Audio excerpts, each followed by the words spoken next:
Good evening, everybody. Welcome to the City of Parker Council meeting for today. We're going to have invocation. Mr. Reagan, will you? Let us pray. Heavenly Father, we come to you today asking for your guidance, your wisdom, and support as we begin this meeting. Help us engage in meaningful discussion, allow us to grow closer as a group, and to nurture the bonds of our community. We also ask that you continue to protect those that continue to keep our nation safe. In Jesus' name, amen. Amen. Brother Chapel? I pledge allegiance to the flag of the United States of America and to the republic for which it stands, one nation, under God, indivisible, with liberty and justice for all. Please be seated. Madam Clerk, will you please call the roll? Okay. Ms. Barrow? Here. Ms. Boddiford? Here. Mr. Chapel? Here. Mr. Rega? Here. Mayor Kelly? Yes, ma'am, I'm here. Before we move on, is there any items from the audience? In other words, is there anybody in the audience that would like to come to the podium, state their name and address for the record, and tell us what it is that they want to talk about? Okay. Means that there's nobody that's come forward, we'll move on with approval of the minutes. Item 1 should be in your packages from the August 4th meeting. I make a motion that we approve it as presented. So we have a motion to accept the minutes presented, no changes. Do we have a second? Second. We have a second and a third. Would you please would you please take the roll? Ms. Barrow? Yes. Ms. Boddiford? Yes. Mr. Chapel? Yes. Mr. Rega? Yes.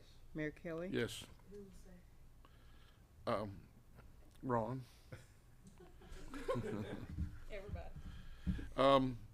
We only have one significant thing on the agenda tonight since nobody from the audience came, and that is the approval of our amendments to the comprehensive plan, and it should be in your packages. It's pretty lengthy. If you read it, it was either this or War and Peace that you had to read. So this is the 2046 comprehensive plan. I don't think I can read anymore. I don't think I can read it. I have to wait another month before I can read any more of this. But Mr. Greer, are you going to come to the podium and tell us about what we're looking at here? Sure. So what you have in front of you is a comprehensive update to the comprehensive plan. It is based on the evaluation or appraisal report. So the state of Florida, through Chapter 163, Florida statutes, they regulate comprehensive plans. So the state of Florida is a top-down regulation of comprehensive plans. They do control the comprehensive plans. That you have to abide by the requirements of 163 through your comprehensive plan, and then the comprehensive plan is actually implemented on a local level through the land development regulations. So Florida's one of the unique states. There's several in the country that do that, but Florida is one, so they do have requirements. And as part of 163, what they require is before any local government can amend their comp plan or keep it up to date, they do require you to update the comp plan. So they have a running schedule, and that schedule is every 7 years. It's laid out in the statute, and it requires every local government to update their comp plan. So they maintain a running schedule by county. So the county updates their comp plan first, and then the cities all do it that fall in that county.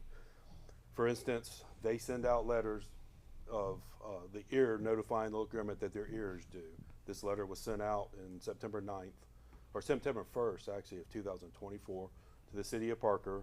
City of Parker did not respond, and what it required was you to either tell them that you're going to update their comp plan, evaluate whether or not it needs to be updated based on changes to the statute, or if you didn't have changes and it did not need to be updated, then the mayor would sign an affidavit stating that. And they did require the affidavit for if you did not require it. So that was not done.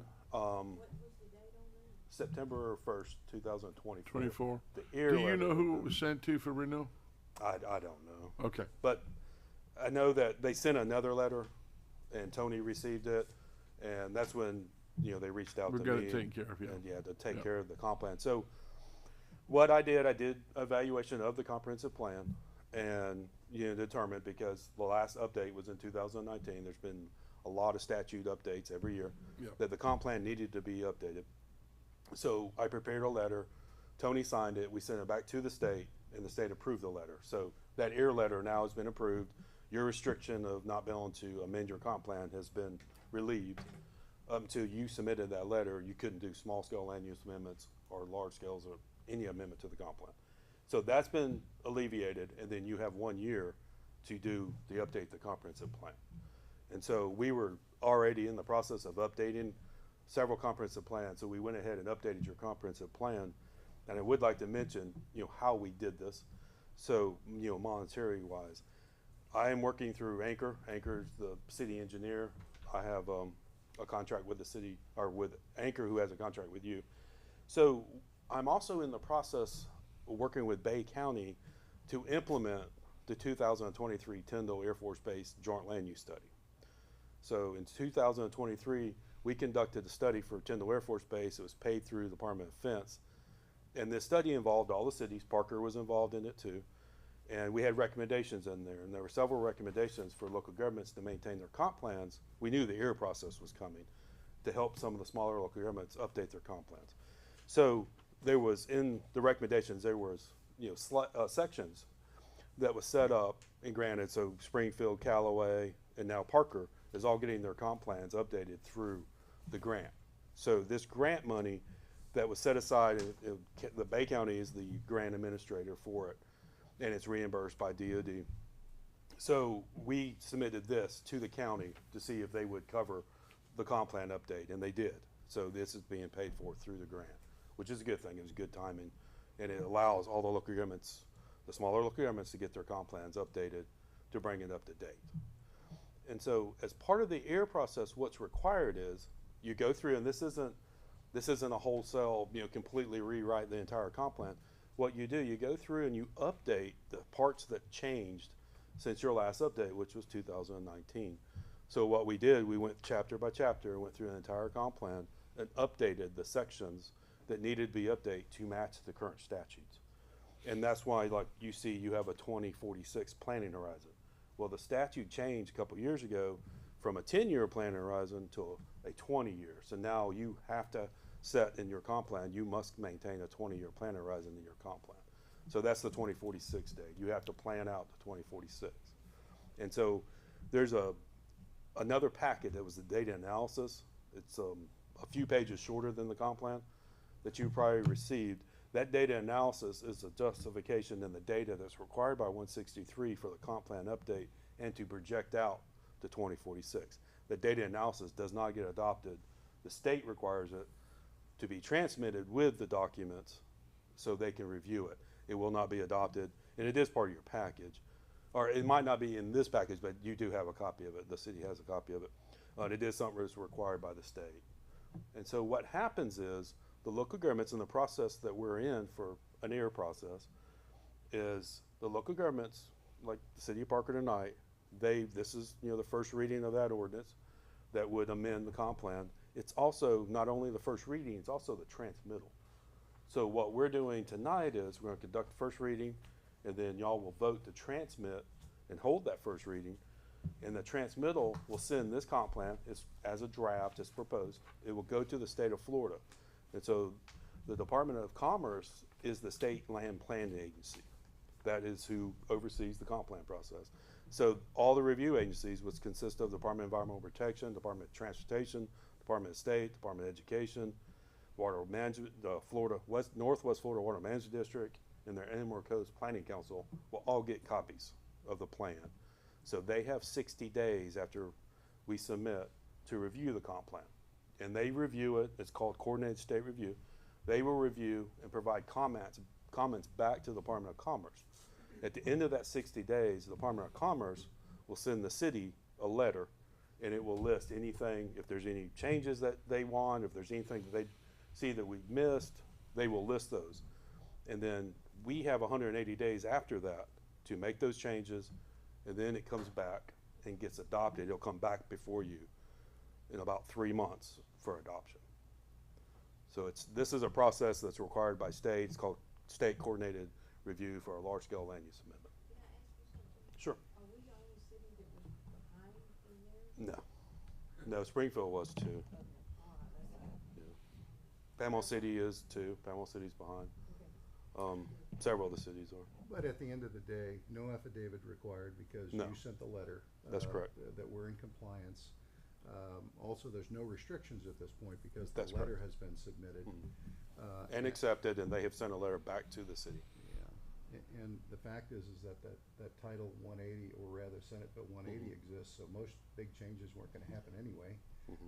Otherwise, you know, they would have been shot down. And the Senate Bill 180, this is something that's just horrible timing as we go through the air process. And then this is not only a North Florida issue. I've got comp plans we're doing in North Florida all the way to Central Florida, and this is across the state. So Senate Bill 180 was passed a couple of years ago, and it was related to 3 hurricanes that crossed Central Florida, basically. And what it applies, it says that and it's retroactive, back to 24, it was passed in 2025. From 2024 to 2028, a local government cannot amend their comprehensive plan or their land development regulations to put regulations that are more stringent than what's currently on the books in 2024. So this was Orange County. This is really where a lot of this started at. Orange County was in the process of updating their comp plan.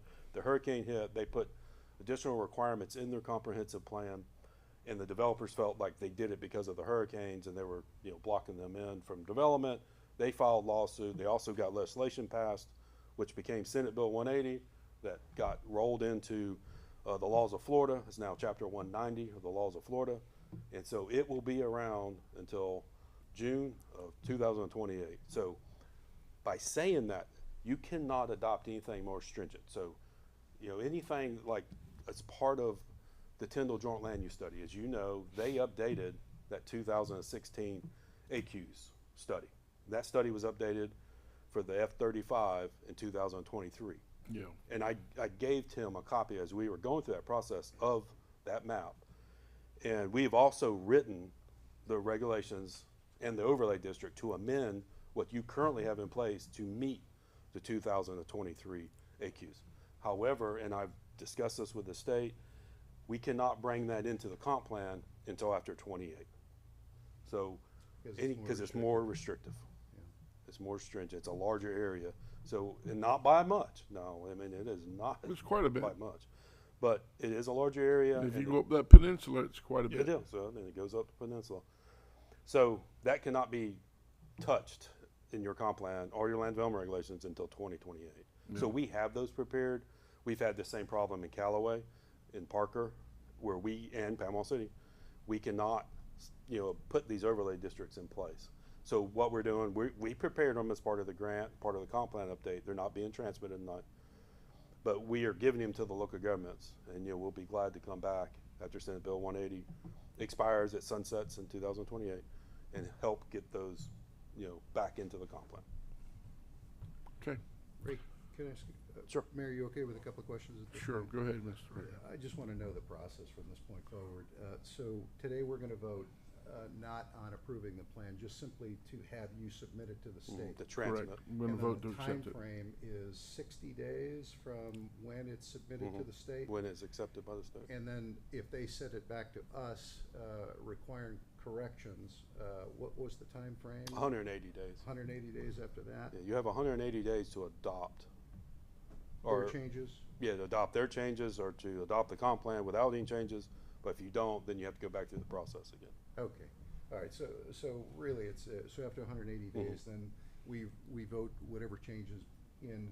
And in I our will comprehensive. make those changes, whatever they are. I will make them for y'all and prepare that document for adoption. And also, I know it confuses a lot of people. The strike through underline, that is required by the state of Florida. In the comp plan, I know you see the strike through underline. We have to send that document that way. And in the end, when it gets adopted, when it comes back to the final end, It'll be a clean copy then. it'll be a clean copy. Okay. Yep. So basically, Mr. Greer, tonight, all we're gonna do is vote to have you send this forward to the state, correct? That's correct. That's And it is the first reading of the ordinance, so Right. we'll have to do the public hearing. And so, down. That's correct. Okay, that sounds good. So council, what we're gonna be asked to do tonight, I'm asking you to do tonight, is to accept the package that you have before you to give to Mr. Greer to send it forward. Yeah, it's a regular public hearing. Yeah. Very good. Do we And you have to a- read the We ordinance. have to have a too. reading, yeah, I was gonna say, we have to have a reading first, right, before the vote? Yeah. I'm happy to do that, Okay. if everybody else is okay with that. Madam Clerk, do you want to do it? You want Rega to do it? Rick can do it. Okay. Very good, very good. It's ordinance number Thank you, Mr. Greer. 2026-430, an ordinance amending the comprehensive plan of the city of Parker, specifically to adopt city-initiated evaluation and appraisal review, otherwise known as EAR, based amendments pursuant to section 163.3191, Florida statutes. Number 1, update the goals, objectives, and policies of the future land use, transportation, housing, infrastructure, coastal management, conservation, recreation, and open space, intergovernmental coordination, economic and capital improvements, elements of the comprehensive plan. And objective 2, to update the future land use map series, providing for severability, repealing all ordinances in conflict herewith, and providing for an effective date.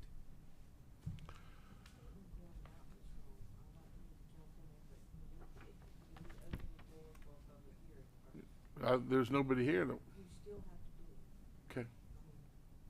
Very good. Open the floor to any public comment reference this document that we're conversing on.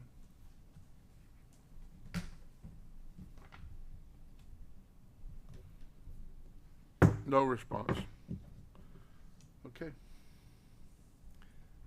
So at this point, I think we'll need to, Someone needs to make a ask for motion. right, Mhm. in Yep. order to have it sent to the state, for their review. So Mr. Rega's gonna ask you guys to do that. Go ahead. It- I don't my know. motion- My Is it? motion, that's my motion motion is on the floor in order to have Mr. Greer send this to the state of Florida for their 60-day review. Okay. I couldn't hear you, ma'am. I second. Okay. Ms. Barrow? Ms. Botiford? Yes. Mr. Rega? Yes. Mayor Kelly? Yes. Mr. Chapel? Yes. Outstanding. Very good. Thanks, Ray. Okay, thank you, Mr. Greer. I know it's a lot of work. We've sat and read a lot of it. It's terrible. So, ma'am? So, there's nothing else on the agenda, so, Mr. Chapel, do you have anything you'd like to talk about tonight before we adjourn? No, the yard sale's over with, so we don't have another one until next month. Okay. Did you want me to go around the room, Mr. Rega, before you do your presentation? Doesn't matter. It's short. I just want to point out some Okay. things. But Go ahead. can you bring that up? That first slide's just kind of a placeholder.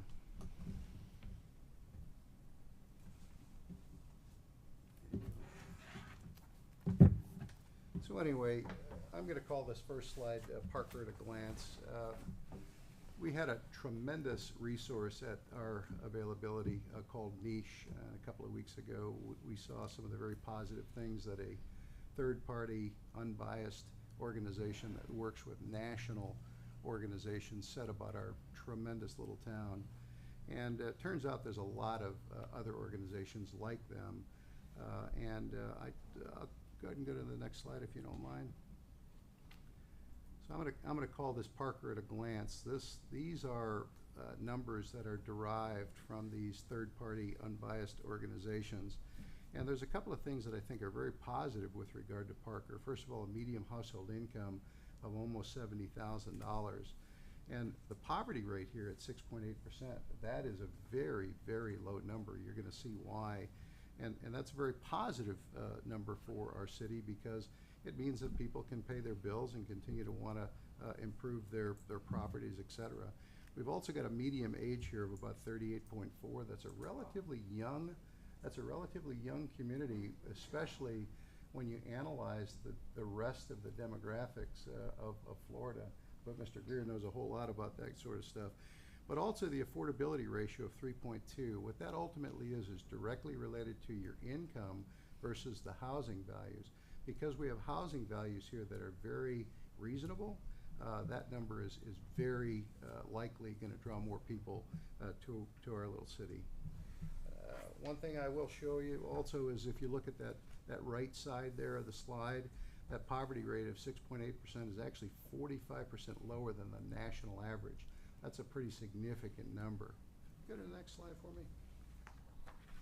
And this is it in comparison. So when you look at Panama City, their poverty rate is almost 3 times ours. When you look at Springfield, almost 3.5 to 4 times ours. And all of those that you see in red are significantly higher than what we see here in Parker. That's a good news story for the city of Parker, because it means that we have more spendable cash here by the citizens that choose to come here. Next slide, please. Now, this slide is going to be a little hard to read, so I'm just going to hit the highlights here. I have heard the mayor on a number of occasions make some very, very positive statements about how the city of Parker was very fiscally responsible for many years with regard to what our budget is. So I wanted to sort of create a baseline here. I will tell you that the numbers I'm going to give you, they're going to say they're from the 24-25 year. Believe it or not, that's the last time that these studies were available. 24-25 is what is expressed here in these documents. That's the last time that they were actually, there was an appraisal of these different cities. 25-26 is what we're in right now, and it's what we just worked on yesterday to move to the 26-27 year. So the last available data is the ones that I'm actually showing you. But here's what it shows. It shows that the city of Springfield, now I know that they got really hit hard by the hurricane, but they've got about $21 million in debt. And when you break that down per person, not even per taxpayer, just per person, that's about $2,400 per person in debt. And this is right from the My Town View. This again is an unbiased organization that gets each city's balance sheets on a regular basis, and then they provide that data. If we look at Callaway has about $30 million worth of debt. They've got a bigger derivative though, so their per person expenditure is about $2,100 per person. Pretty significant, and that's again per person, not every taxpayer. So it's much higher when you consider those that are actually generating income. Lynn Haven is about $115 million in debt. That works out to about $5,000 per person. Now they do have other assets just like we do, but that's the actual debt that they're actually showing on their books. And then Panama City has $307 million in debt. Also, they've got a higher derivative, in other words, the number of people that are living in the city. But what that shows is they've got about approximately $8,000 for every man, woman, and child of debt for that city. The reason I thought something like this might be very helpful to see is because I've heard through some of the social media outlets and others that there are those that are out there that might recommend that we get annexed into another city. And the second reason for it is I want to show that this council, which I was not part of until just recently, has done an amazing job of monitoring and spending the money of the city's citizens of Parker. Are we on the Parker slide now?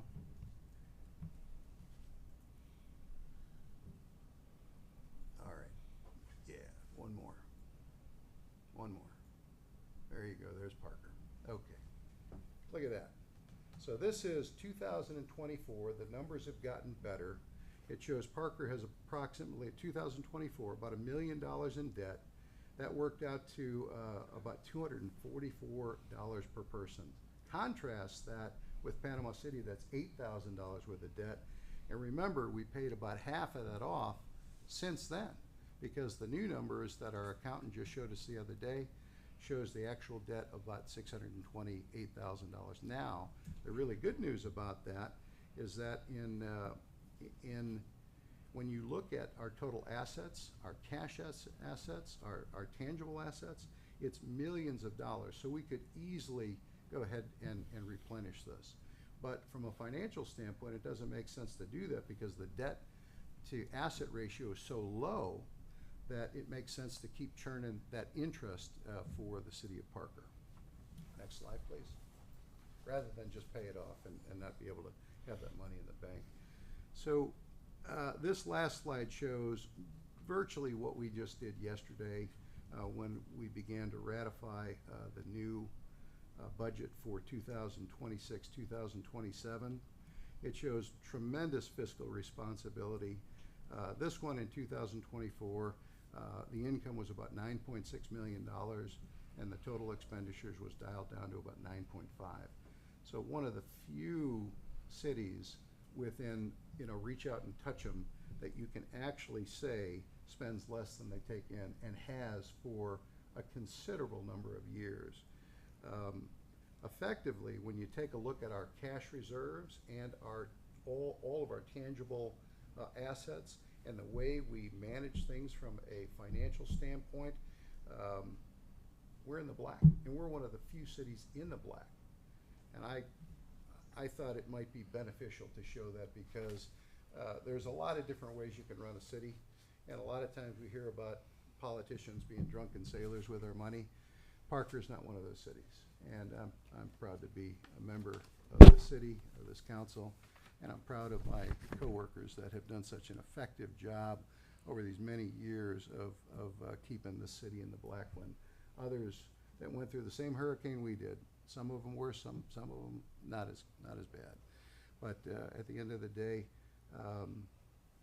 we've done a very, very effective job of managing and the money of the citizens of Parker. Thank you, Mr. Reagan. Appreciate you, sir. Ms. Barrett, do you have anything? Well, I would like to say something, but it wouldn't be very appropriate here All right. because of the social media. Oh, I see what you're saying, yeah. I'm just disgusted, put it that way. It's just disgusting, just like Mr. Reagan was saying. You don't hear so much, and we're talked about so bad. People that don't even know anything about Parker, people that don't even live here, especially one. And they make up their own mind, make up their little stories, and that's what they go with, and then you got people believing it. But it's exhausting to read that crap all the time. The saving grace is that's, I think you're talking about Facebook, that Facebook thing. Their audience is tiny. It's really small, and they've been at it now for 2 or 3 years, and they're not getting any traction. I honestly think I watch a program called Gutfeld every now and then. They make fun of some of the other media outlets that are very negative on everything. And I think the biggest audience that occurs to those negative outlets is when Gutfeld talks about it. It's probably the same thing here. There's more people watching that camera right now than have ever dialed into their website. So that's the saving grace. Kate? You sure? Oh, I'm sure. I'm glad. I'd like to add one thing. Your turn is gone. I know it, but the Florida magazine. This is gonna that be came early. out, Mm-hmm. They see the article in there that talked about Parker. Did they? We're number one city in the state. Yeah. Outstanding. That was in the Florida magazine. Well, by this time tomorrow, Ron, somebody on social media will say we paid him to say it. Somebody that doesn't even live in Parker. I don't remember, we just did the budget yesterday. I don't remember seeing that as a line item. I know. My problem is I somebody. thought you weren't saying nothing. No, you know what? I'm gonna say something. All right, I'm good. right Why back. don't get you going, girl? But the funny thing is somebody had said something about how they did not have the budget available to them. My question is if this so-called person wanted the budget in their hands, they should have caught a plane and called a taxi. The to thing come and is, get it. Well, it wasn't a budget yesterday. It was a Right. conversation we were having in a workshop. Right. Yeah. Budget's coming out shortly. Yeah, and that's, I saw that same thing, Katie, or my sister-in-law actually. That's a person who doesn't understand the process. The process is you don't It's a submit, person who doesn't even live here. So Right. if you don't live here, right? then why is what we do such a Yeah. concern for you? Yeah, that's all pre-work, that was occurring, and what did they want? It did change. So what's the point of even having it? That'd be like me concerned with what a repo company is doing in Georgia. I could care less what they're doing. I don't live there. I agree. But it's more than that. It's, the mayor said something the other day. And I don't own property in Georgia, never lived there, don't live there, Like I don't say, care we're- what they got going on there. We're giving them more press by talking about them than At they're this worth. point, Rega, I'm so far past the point of caring that if somebody has something to say, please, for the love of God, come here, go to my office, go knock on my front door, Yeah. and really tell me how you feel, cause I'm really past the Oh, point they of won't this do social that. media crap. Because it's much easier to be a bully online when you It don't have to is. face your, the people that you're, yeah. Oh, that's right. Oh, That's another thing. anonymous. Don't it, yeah, whenever you go on there and you see fake names, those are people who are, the spineless as it gets. If you're not even willing to go ahead and stand behind the comments, then why even make them, and not give your real name? That's senseless crap. It's a whole lot of bark and very little bite. Yeah, yep. So the only thing I wanted to let you know was 60 days ago, we talked about some of our contracts going out for RFP. Tomorrow morning, I'll be notifying Mr. Sloan, probably by lunchtime. So if he sees us on the internet, on YouTube, before then, he's getting notified before I can get a chance to call him. But we will submit his RFP Monday. So Ms. Stanley will have that out, typed up, ready for my signature. And it'll go out for RFP effective Monday, and we'll be accepting bids from attorneys. I've discussed it with Mr. Sloan 60 days ago, and he informed me he was not going to rebid. I see. So we will proceed forward with that, and I'll let you know when that happens, and we'll schedule a time when we can have a meeting with the potential attorneys that would like to represent Parker and represent our best interests, and that's going to happen effective Monday. So that's all I got for us. Anybody in the audience got anything new? Any of my chiefs, department heads, anybody? Before you hit that gavel, can I make one more comment? Okay, Ron. I just wanted to put a shout out to Mr. Greer. Absolutely. Very selfless with his time. I mean, I had, upon your request, you had asked me to reach out to him. There's very few people that we see that get up here and lay out ideas and understanding and formats as clear as I heard tonight. And I went to the planning meeting a week ago, same thing. I mean, it was clear and crisp, and I just, I know communication's not everybody's forte, but you're a superstar. Thank you. Thank you for Appreciate coming, what you sir. did. All right, thank you, everybody.